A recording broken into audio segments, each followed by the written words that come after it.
মেয়েটার নাম বৈষ্ণবী। সে আনন্দ নামের একটি ছেলেকে অনেক পছন্দ করত।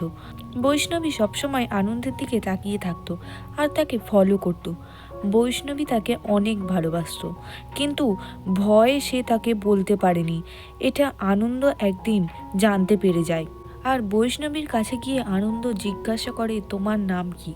বৈষ্ণবী ভয় পেয়ে নিজের নাম বলে সেখান থেকে চলে যায়। তারপর ক্লাস শুরু হয়।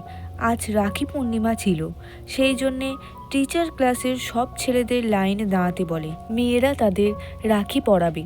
তারপর আনন্দ বৈষ্ণবীর কাছে রাখি পরতে যায়, কিন্তু বৈষ্ণবী তাকে রাখি পরায় না। তাই দেখে টিচার রেগে গিয়ে বৈষ্ণবীর হাতে মারে।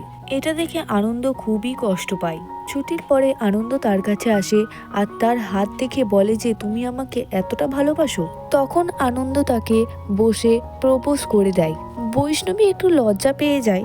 তারপর বৈষ্ণবী যাবার সময় বলে, আমিও তোমাকে ভালোবাসি। ভিডিওটি ভালো লাগলে লাইক করুন। মুভি ক্লাব চ্যানেলটিকে সাবস্ক্রাইব করে আমাদের পাশে থাকুন।